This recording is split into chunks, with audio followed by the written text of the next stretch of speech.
agente que puede producir alteración va a ser casi siempre, ¿no? En el caso, el estrés. Entonces, el estrés va a producir una gran alteración en la producción de las hormonas.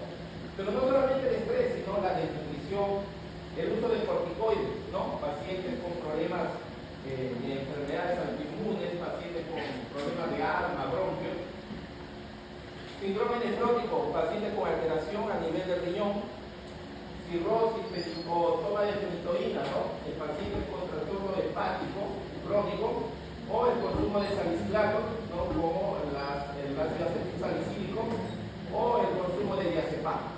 Entonces, ¿cuál va a ser la acción de la hormona estimulante de la tiroides? La degradación de la tiroglobulina y la degradación de la hormona tiroidea. Eso ya lo conocemos, eso ya lo han visto en fisiología y es lo que vemos de nuevo aquí. Entonces, sabemos ya del eje hipotalámico. Entonces, aquí ya sabemos que en el hipotálamo es donde se va a fabricar la TRH, ¿no? La hormona liberadora de tiroxina. Y aquí va a ser efecto a nivel de la hipófisis, donde se va a agregar la TSH. La TSH va a hacer su efecto a nivel de la hormona tiroidea, donde se va a secretar tanto la T3 y la T4, los cuales van, mediante la circulación, de manera la sangre, van a hacer su efecto a nivel celular.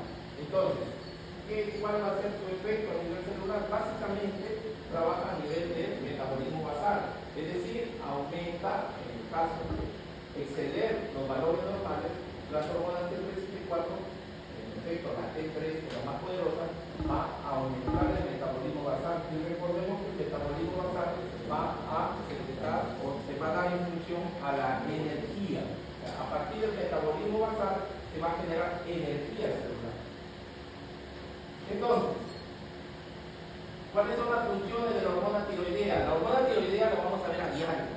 Y su función es básicamente muy importante porque va a permitir que las células funcionen correctamente. Y una vez que las células funcionan correctamente y crean energía, nosotros vamos a poder desde caminar, desde crear temperatura, hasta nuestras funciones más simples que podamos hacer, ¿no? Pensar, caminar, respirar, relata nuestro corazón, correr. Entonces, todas nuestras actividades, nuestras funciones de nuestro cuerpo se van a ver afectadas por las hormonas tiroideas. Entonces, en la tasa metabólica, las hormonas tiroideas pueden acelerar el metabolismo celular hasta un 60-100%. O sea, pueden funcionar el doble de lo que funciona normalmente.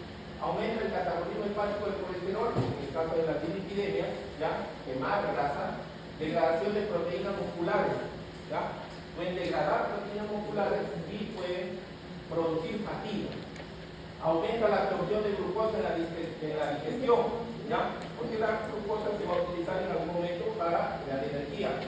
A nivel de la función digestiva, ¿ya? Cuando aumenta la hormona tiroidea, aumenta la motilidad y la secreción, lo que puede nosotros conocer como diarrea. Y si disminuye, ¿qué pasaría? Estreñimiento, ¿no? Aumenta el apetito por aumento del metabolismo basal. Entonces, si mis células están más aceleradas, van a requerir más energía, por ende me va a dar más apetito. Ese aumento de apetito, o sea, no hay suficiente cantidad de alimento que me puede dar la energía necesaria, puedo incluso hasta perder peso durante el tiempo por el desgaste que va a producir. A nivel de la función cardiovascular, ¿qué es lo que va a producir? Lo que ya les decía antes, ¿no? Consumo de oxígeno. Entonces, el corazón va a consumir más oxígeno, por ende, ¿qué va a pasar? Vasodilatación, o sea, va a poder disipar el calor. Ya sabemos cuando hablamos en física de lo que era la termólisis, que los vasos sanguíneos tenían que vasodilatarse para poder generar calor o disparar el calor mediante radiación, dejar escapar el calor. Aumenta el volumen sanguíneo, por ende, ya sabemos que el volumen sanguíneo es parte del gasto cardíaco, por ende, aumenta el gasto cardíaco. Y si el corazón hace más trabajo, va a necesitar más ventilación, o sea, más frecuencia respiratoria aumentada. Aumento de la frecuencia y la contractilidad cardíaca. Un paciente con alto o que suba sus niveles de hormona tiroidea va a estar un paciente taquicárdico, va a ser un paciente con inotropismo positivo, aumenta la contractilidad del corazón. A nivel de la función digestiva, ya les mencioné, y la función neuromuscular también se va a ver afectada. Entonces, tenemos aumento reacción muscular vigorosa. Entonces el paciente en un primer momento, cuando aumenten los niveles de hormona tiroidea, el paciente va a sentir más fuerza, más reacción. Entonces, nosotros, si lo asociamos con un método de estrés. Cuando tú estás estresado, cuando estás pasando por un momento de peligro, cuando recién te asaltas, como que tus reacciones son mucho más rápidas, porque estás secretando en algún momento también hormona tiroidea. Puede haber un temblor muscular fino cuando aumenta la hormona tiroidea, por ejemplo, ¿no? Se da en la sinapsis. Entonces, una persona con aumentos anormales de hormona tiroidea, le vamos a encontrar con un pequeño temblor en las manos, nerviosismo, ansiedad, insomnio, un paciente hiperactivo, un paciente que no está tranquilo, tiene que estar moviéndose, tiene que estar conversando, mirando para los costados, taquicardia, palpitaciones, sudoración, esto va de la mano con el nerviosismo, ¿no? Entonces, todas estas alteraciones, ya, como ven aquí, se van a dar por un aumento de la hormona tiroidea. Entonces, para que todas estas acciones se realicen normalmente, tiene que la hormona tiroidea estar en los niveles normales de nuestra sangre. Si hay una alteración, vamos a encontrar todas estas cosas. Entonces, aquí vamos a hablar del hipotiroidismo. Entonces, si bien los niveles normales de hormona tiroidea, ya, lo vamos a encontrar, en algún momento estos van a poder estar debajo de los niveles normales o encima de los niveles normales. Entonces, cuando nos encontramos debajo de los niveles normales de la hormona tiroidea, lo que vamos a encontrar en el hipotiroidismo, si hay disminución del metabolismo basal, mis células van a estar mucho más lentas. ¿Qué nos vamos a encontrar? Disminución de la actividad funcional de las glándulas tiroides, que puede ser congénita o adquirida, ¿ya? ¿Cuál es lo más común? La adquirida. ¿Ya? Es muy común que una mujer, ya cuando pasa los 25 o 30 años de edad, es muy común encontrarle por medio de un examen que se puede tomar, ¿no?, de forma accidental o mediante una consulta simple, le tomamos un análisis y le encontramos la hormona tiroidea baja. Y casi siempre, ¿no?, como un problema a nivel adquirido, ¿no? Entonces, esta enfermedad adquirida ya puede ser primaria o secundaria o por defecto más arriba, hipotálamo o a nivel de hipófisis. Entonces, el trastorno se puede dar en la misma hipófisis, el trastorno se puede dar en cualquier parte del eje. Puede ser tanto en el hipotálamo o a nivel de hipófisis. Entonces, vamos primero con el hipotiroidismo congénito. Como su mismo nombre dice, es de nacimiento. Entonces, hay un trastorno a nivel de la secreción de hormona tiroidea. Entonces el paciente incluso puede nacer con agenesia, o sea, falta de la glándula tiroides. Entonces al nacer con falta de glándula tiroides vamos a tener que no va a poder, ¿no?, secretar hormona tiroidea. Entonces su metabolismo se va a ver muy reducido. ¿Es común? Es poco común, pero lastimablemente es muy discapacitante, ¿no? Una paciente de 30 años, ¿ya? ¿Cómo se ve? Porque su hormona no le permitió que sus células trabajen normalmente, metabolicen normalmente algunas proteínas, entonces tarda el crecimiento, ¿no? Hormona de crecimiento también se vio alterada.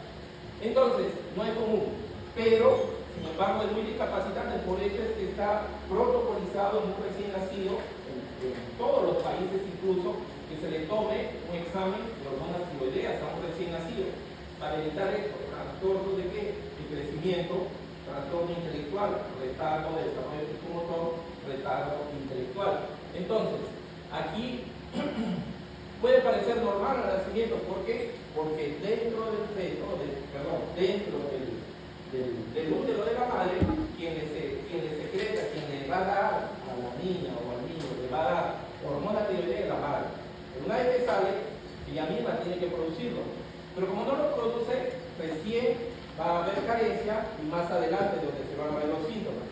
Al comienzo no. Entonces los niños, crecimiento, al nacer, peso normal, estructura normal, toda su formación completamente normal. Recién se va a ver poco tiempo después. Entonces, ¿qué es lo que vamos a ver? Retardo, ¿no? Trastorno de la biosíntesis de la hormona. Puede haber una secreción deficitaria de la hormona TSH, o puede causar discapacidad intelectual, física, lo que se conoce como cretinismo, ¿no? Por eso es que se debe tomar a todo recién nacido, se le debe tomar su dosaje de hormona tiroidea, ya está protocolizado. ¿Que se cumple? Lastimablemente no se cumple. ¿no? Básicamente por problemas económicos, ¿no? Si es que nace un niño, por ejemplo, en una zona, y aquí una zona de la serranía, de la altura, ¿no? Es poco probable que le tomen los ángeles, pero si nace un niño en el Almanzón, sí le toman los ángeles de la teoría, ¿ya? Porque debe estar protocolizado para todo. Entonces, en el hipotiroidismo, ya vamos a ver que puede haber un hipotiroidismo congénito transitorio, ya, cuando hay aumento de la TSH, pero sin embargo hay disminución de la T3 o la T4.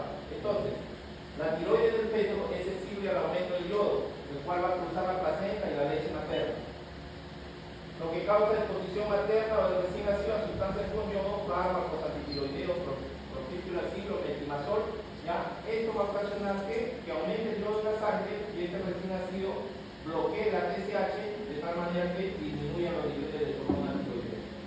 En el caso del hipotiroidismo adquirido, ¿ya? El hipotiroidismo adquirido casi siempre va con el misedema. Su mismo nombre lo dice edema. Entonces, el edema es la hinchazón, ya sabemos de los objetivos, que en este caso se va a dar por un acúmulo de mucoproteína. O sea, básicamente es como una sustancia mucoide. Entonces, ¿qué es lo que se va a dar aquí? Metabolismo lento, ¿ya? Y ya sabemos que es necesario la hormona tiroidea para que sea el metabolismo celular.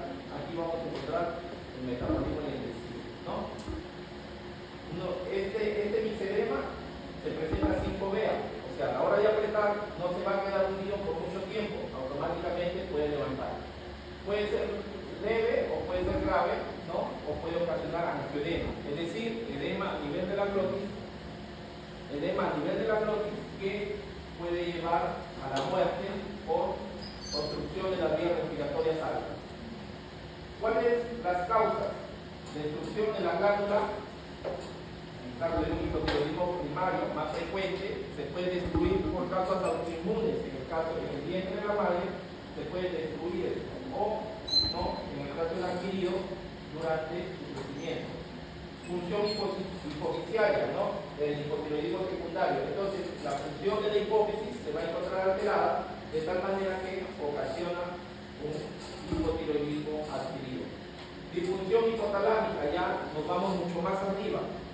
Entonces, eso ya corresponde a un hipotiroidismo terciario. Entonces, como ven ustedes, si la alteración está a nivel de la glándula tiroides, hipotiroidismo primario, más frecuente.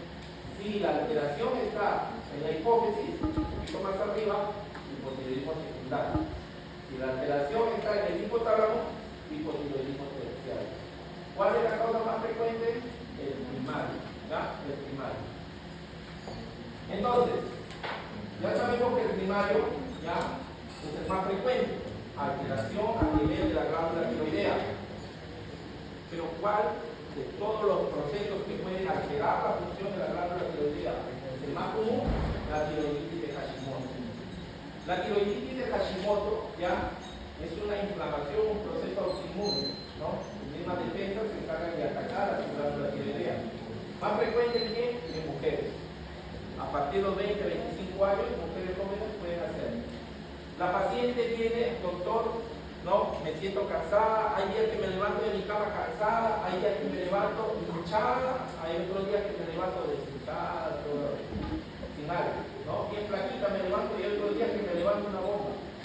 Ya, esos cambios ya son comunes en lo que es el hipotiroidismo, ¿no? Como al inicio ya puede presentarse con el aumento del tamaño de la glándula tiroidea. Pero eso no quiere decir que se relacione directamente con el hipotiroidismo, porque como vamos a ver más adelante, el bote también se va a presentar en el hipertiroidismo, ¿ya? Y al final puede presentarse al comienzo con un hipertiroidismo, pero posteriormente ya queda la paciente con hipotiroidismo, ¿ya?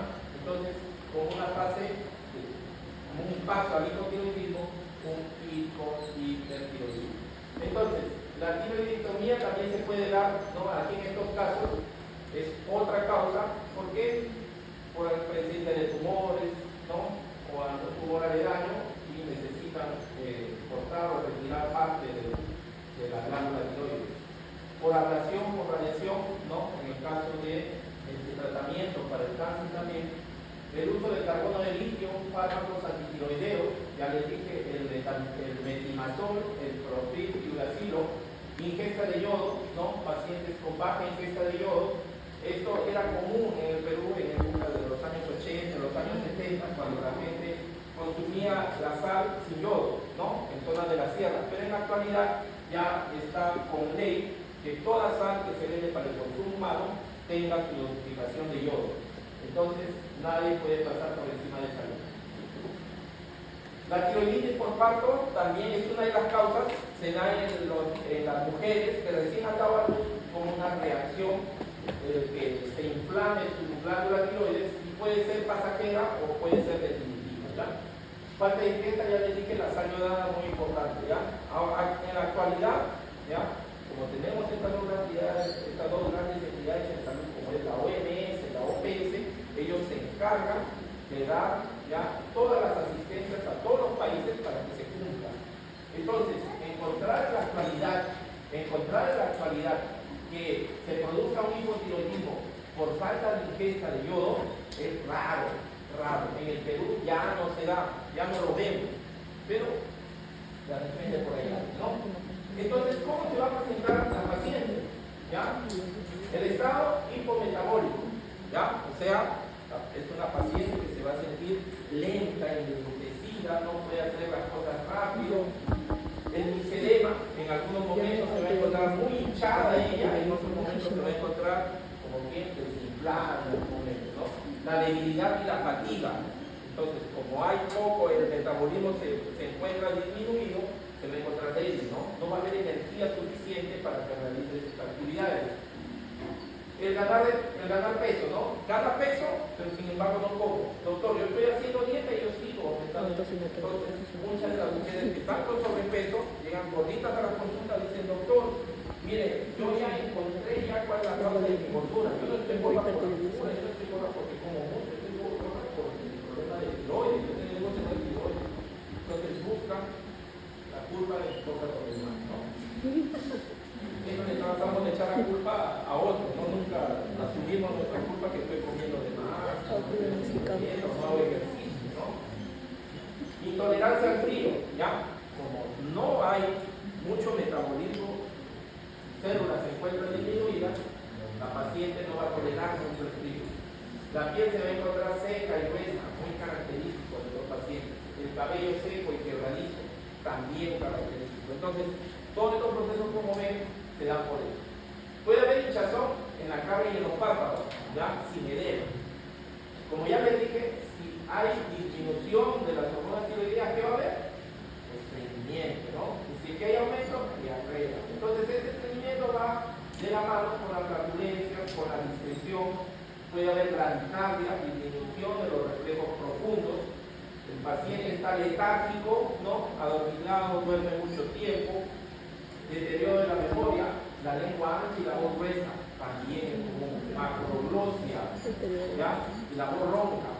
Mujeres que después de años de darse este proceso sin tratamiento se presentan ya con todo esto, ¿no? Rigidez muscular, dilatación cardíaca. Entonces, aquí es donde vamos a ver, ¿no? Todo la forma de presentación, ¿no? Quiero que lo mencionaba. Entonces también va a haber trastornos a nivel del útero, ¿no? Con menorragia. Entonces, causas. La primera causa, la más común, tiroiditis de Hashimoto, ¿ya?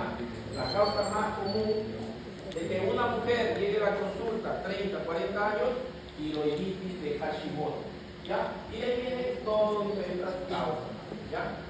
Entonces, el hipotiroidismo puede causar un mixedematoso. Entonces, puede llegar a no tratarse, puede disminuir tanto los niveles de hormonas tiroideas que pueden producir un coma. Entonces, aquí el hipotiroidismo llega a su fase terminal a un coma mixedematoso. No es común esto, pero sí se ve en la literatura, ¿no?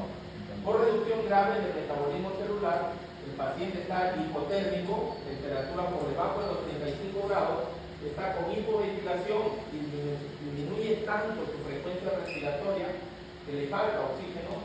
Puede haber hiponatremia, hipoglicemia y acidosis láctica que lo acompañan. Entonces Entonces todo esto al paciente puede llegar hasta el coma. Entonces, clasificación del hipotiroidismo. Según el momento puede ser congénito, nacer con alteración a nivel de cualquier parte del eje tiroideo, o puede adquirir lo que es lo más común que pasa. Mujeres más frecuentes. Según el lugar afectado, ya sabemos primario, secundario, terciario, incluso hay un periférico, ¿ya? Entonces en el primario, tiroides, secundario, hipófisis, y terciario, hipotálamo. Entonces nos vamos más allá. Severidad, subclínico. ¿Qué significa? Que no hay síntomas. Entonces, en el subclínico, la mujer viene, doctor, vengo porque me hago un chillón completo, porque, bueno, ya han pasado 5 años de mi última consulta, vengo. O de repente, doctor, vengo porque, mire, tengo un nuevo compromiso, tengo 35 años y hemos decidido tener otro bebé, y estamos yo con él, estoy ya 2 años y no tengo, no puedo salir embarazada, ¿qué hago? Y nosotros hacemos sus análisis y encontramos hipotiroidismo, ¿no? Entonces, tiene usted, señora, se hincha, usted está lenta, usted está con la voz gruesa, para nada, doctor, yo completamente, yo no me quejo para nada de mi vida, yo estoy normal, subclínico, sin síntomas. Entonces se presentó, le diagnosticamos hipotiroidismo nada más por un chequeo, por un examen. Y el manifiesto, ya, donde ya tienen todos estos síntomas que les mencioné, ya, intolerancia al frío, edema y todo eso, ¿ya? La enfermedad de Hashimoto es una enfermedad autoinmune, ¿ya? Destrucción de la glándula tiroides mediada por infiltración linfocítica y por anticuerpos, ¿no? Como ya vimos en lo que era la diabetes mellitus tipo 1, donde se mediaban los anticuerpos, aquí de igual manera. Y lleva todo este proceso desde el mimetismo molecular, ¿no? Donde se va a generar en un momento toxinas, activación de espectadores, aquí ya entran a tallar las citoquinas en la expresión, ¿ya?, de algunos factores a nivel de las células tiroideas, como el interferón gamma, y la susceptibilidad química o genética, en el caso de las tiroglobulinas. Entonces, en los exámenes que vamos a encontrar, presencia de anticuerpos tiroideos, ¿ya? Estos anticuerpos que generamos nosotros van a tratar de destruir la glándula tiroides, como es la peroxidasa tiroidea y algunos otros. Entonces, puede estar el paciente eutiroideo, ¿no? Eutiroideo, o sea, hormona tiroidea normal, o puede estar hipotiroideo, ¿no? Manifestarse mediante bocio o una tiroides atrófica. Ya sabemos el bocio, el aumento del volumen de la glándula tiroidea. Un tremendo tumor ahí, ¿no? Tiene una persona joven, una tumoración, ¿no? Y sin embargo, o no se da cuenta o no se quiere dar cuenta, ¿ya? O puede estar atrófico, o sea, disminuido de tamaño, ¿ya? Disminuido de tamaño. Entonces, la deficiencia de yodo, ya como ya les dije, la ingesta menor a 100 microgramos por día, afecta especialmente a las zonas montañosas como bocio endémico. En el Perú ya no lo vemos, ya no lo vemos, porque ya toda la sal que consumimos tiene yodo. El exceso de yodo también puede producir trastornos, atrofia a nivel de la glándula tiroidea, ¿no? ¿Y dónde encontramos los medicamentos que tienen yodo en su composición? Los antifusígenos, los suplementos dietéticos. Hay gente que le gusta tomar muchas vitaminas, ¿no? Todos sus dolores, todas sus quejas lo refieren a falta de vitaminas. Todavía hay personas que creen eso. Entonces toman muchos suplementos al mismo tiempo y lo que generan es aumento de la calidad. La yodopovidona es un agente antiséptico, o sea, mata las bacterias. Y algunos lo utilizan o se utiliza en limpieza de heridas. Y en algunos casos hay un medicamento que mucho se promociona para hacer gárgaras. Aquellos pacientes que tienen muchas infecciones de garganta, hacen gárgaras con yodopovidona, eso también puede afectar, ¿no?, el exceso de dosis. La miodarona es un fármaco antiarrítmico, ¿no?, que se utiliza para alteraciones del ritmo cardíaco, también produce, ya en algún momento puede producir hipotiroidismo. Y el efecto de Wolff-Chaikoff, que es un efecto inhibidor autorregulatorio de la disminución de la sensibilidad al yodo y de hidrohidratación, o sea, que se atrofia por exceso de yodo. Entonces, aquí ven dónde actúa, como ya les dije, la sangre, la célula epitelial y el coloide, ¿no? Entonces, esta célula folicular viene a actuar aquí algunos fármacos, ¿no?, como es el litio, donde va a impedir que ingrese el yodo o va a actuar en el importador, ¿ya? ATPasa, el cual puede alterar el ingreso del yodo de tal manera que no se va a dar todo este pase del yodo hasta la sangre, de las hormonas tiroideas mediante oxidación hasta la sangre. Igual acá, ya como les decía, el litio, donde va a afectar aquí en el importador para evitar que ingrese el yodo y se haga toda la o se convierta en algún momento en hormona tiroidea. ¿Ya? Los fármacos hipotiroidiniantes, ya les dije, el metimazol, el clopidogrel, donde actúan, ¿ya? Entonces actúan en toda la cadena de formación de hormona tiroidea. Otros fármacos, ya, todos estos de aquí, fármacos biológicos para el cáncer, inmunoterapia, todos estos, ¿ya? Y también interfieren. En este caso tenemos el hipotiroidismo secundario, como ya les dije, la alteración va más hacia arriba, ¿no? A nivel de la hipófisis. Microadenoma, necrosis, ¿no? Por alteración esto se puede dar después del embarazo.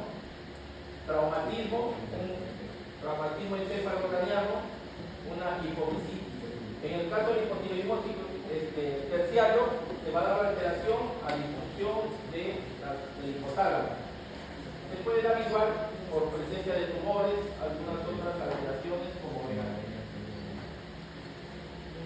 Entonces, ese es en cuanto, ya, aquí quede claro lo que es hipotiroidismo. Entonces, hipotiroidismo congénito, poco frecuente, que el niño nace ya con trastornos a nivel de su glándula tiroidea o el eje, y el adquirido, el que ya le dije, el más común, el primario, ¿no? Tiroiditis de Hashimoto. Pero también se puede dar el hipertiroidismo, en menos frecuencia, pero sí se puede dar. Entonces, el hipertiroidismo es, ya sabemos, entonces se daría por aumento en la concentración de la hormona tiroidea, ¿ya? Entonces, esta hormona tiroidea que está en altas cantidades en la sangre va a ocasionar efectos a nivel de lo que es la estructura o todo el cuerpo, la fisonomía de la persona. Entonces, el síndrome clínico que vamos a ver, la tirotoxicosis, y si es grave, la tormenta tiroidea. Entonces, estos son los dos síndromes que nos llaman la atención. Entonces, ¿cuál es la causa? La más común, ya sabemos, en el hipotiroidismo, Hashimoto, aquí es la enfermedad de Gray o de Gray, ¿no? Que es la más frecuente, la enfermedad de Gray. Esta enfermedad de Gray siempre va a ir con la oftalmopatía, ojos saltones, ¿ya? Ojos saltones, las personas que tienen aumentos, parece que se les va a salir los ojos, ¿no? Bueno, también va a haber trastornos a nivel de la piel, puede haber un bocio difuso, ¿ya? Igual que el anterior era un bocio por hipotiroidismo, acaba de haber un bocio por hipertiroidismo. Este bocio tiene características que es multinodular, a diferencia del anterior, o sea, los nódulos, varios nodulitos se van a inflamar, porque cuando lo tocan van a encontrar varias bolitas por ahí, ¿ya? Puede haber un adenoma tiroideo que lo esté afectando también, o una tiroiditis, o puede producirse por agentes de yodo también, ¿ya? Entonces, agentes que podían contener yodo, porque en el anterior en el hipotiroidismo, y que hacían un efecto al contrario, o sea, disminuían la producción de hormona tiroidea, acá estos agentes o estos medicamentos que contienen yodo sí van a producir el aumento de la producción de hormonas tiroideas. Entonces, tenemos tipos, pero aquí solamente tenemos dos tipos, ¿ya? El primario y el secundario, ¿ya? Entonces, en el hipertiroidismo tenemos el hipertiroidismo primario y el hipertiroidismo secundario. En el caso del primario, ¿ya? La afectación es directamente en la glándula tiroidea, mientras que en el secundario la afectación a nivel del precursor, que puede ser en el hipotálamo, en el hipófisis. Entonces acá ya no hay terciario ni hay otro, ¿ya? En el primario, que es el más común, ¿cuál es la causa más frecuente? Gray, ¿no? Gray-Bachelor, o una enfermedad autoinmune, igual que la de Hashimoto. Entonces, aquí se van a producir anticuerpos, pero ya no que destruyen la glándula tiroides, sino que sobreestimulan. De tal manera que sobreestimula y va a generar más producción de hormona tiroidea. Entonces, aquí los linfocitos T van a atacar las células moleculares estar relacionado con la miastenia gravis. Entonces, en algunos casos se relaciona con esta enfermedad autoinmune que ataca a nuestro sistema nervioso y que causa parálisis de manera sensible, y se puede relacionar con esta. Aumenta el tamaño, ¿ya?, y número de células, de tal manera que se produce en gran cantidad la hormona tiroidea. Puede haber parálisis de músculos extraoculares, por eso es que se produce este exoftalmo. Puede haber pérdida visual, puede haber ulceración corneal, como va a producir poco cierre de los ojos, entonces puede entrar alguna partícula, algo, y tratar y dañar la córnea, puede producir una úlcera, o se puede agravar con el tabaquismo porque hay una relación directa entre lo que es el tabaco y las hormonas tiroideas. En el caso del secundario, ¿ya?, es casi infrecuente, ¿ya? Entonces aquí va a haber afectación al precursor de la glándula. Ya les dije, puede ser en el hipotálamo o en la hipófisis. Entonces hay aumento no de la hormona tiroidea directamente, sino de la síntesis de TSH y de TRH. Entonces, ¿qué puede haber o qué lo puede causar? Un adenoma hipofisiario, tumores secretores de gonadotropina, una tirotoxicosis gravídica. Entonces la tirotoxicosis gravídica también es común, ¿verdad? Se puede producir también un bocio nodular tóxico, donde el receptor para TSH se estimula solo, o un adenoma tóxico, que puede ser una metástasis de un cáncer que esté pasando en otro lado, puede llegar aquí y ocasiona un tumor secundario. Un tumor ovárico o fármacos como efecto John-Pasco, ¿ya? Como ya les dije en el anterior, ¿no? Los fármacos como en cada uno podría afectar. Entonces, en el hipertiroidismo primario, vamos a ver que va a haber disminución de la TSH, pero siempre la T3 y la T4 va a estar aumentada y su efecto a nivel del metabolismo también ha aumentado. Pero en el secundario no hay aumento de la TSH, perdón, en el secundario sí hay aumento de la TSH y hay aumento de T3 y T4. ¿Ya? Esta es la diferencia que van a encontrar ahí. Entonces, aquí como el daño es si nosotros lo trasladamos, el daño vendría a estar acá, ¿ya? En la misma glándula tiroides se va a encontrar aumentado. Como ya sabemos que el eje va desde abajo hacia arriba, la estimulación debe ser al contrario, entonces baja los niveles de TSH. Pero este efecto, vamos a ver que no va a causar al final ningún resultado. Entonces lo que vamos a encontrar va a seguir habiendo T3 y T4. En el caso de esto, sí, hay una sobreestimulación, entonces el problema se encuentra en la hipófisis del hipotálamo y va a haber aumento de la TSH. Y al final va a haber aumento de la TSH. ¿Por qué? Porque está bloqueado el eje. Entonces, la Gray-Bachelor, ¿ya? O este síndrome de Gray-Bachelor, la triada es clásica, ¿ya? El bocio, el aumento de lo que es el volumen de la glándula tiroides, la tirotoxicosis, o sea, va a haber efectos del aumento de la hormona a nivel del cuerpo, lo que ya les dije, y el exoftalmo clásico. Entonces, esta es la triada. Se van a presentar las tres juntas, ¿ya? A nivel de laboratorio vamos a encontrar anticuerpos, se presenta la de Grace, ¿ya? Anticuerpos, antitrap, que es antirreceptor de TSH. ¿Y cuáles son los factores de riesgo? Está directamente relacionado al tabaco. ¿Ya? El sexo femenino siempre, ¿ya?, tanto en el hipo como en el hiper, casi siempre es que van a agarrar de humo. Y la terapia por yodo radioactivo o amiodarona también puede afectar por el alto contenido de yodo. ¿Ya? Recuerden que el yodo radioactivo se utiliza ¿para qué? Para radiografías con contraste, para tomografías con contraste. Ahí utilizamos el yodo radioactivo. Se inyecta yodo, se toman el examen y sale ahí bien pintadito en tus vasos sanguíneos, ¿no? Entonces esto, ya, si es muy repetitivo, puede ocasionar un trastorno de hipertiroidismo. Y la piodrana, como ya les dije, ¿no?, se encuentra como un medicamento antiarrítmico cardíaco. Entonces, el hipertiroidismo, por aumento, ya puede haber un bocio, que es agrandamiento de la glándula, la oftalmopatía, por, acá dice proptosis, ¿no? Proptosis salida. Y edema perioritario o acumulación de estas sustancias. La neuropatía infiltrativa, edema producido por infiltración de sustancia mucosa, al igual en el cerebro, lo más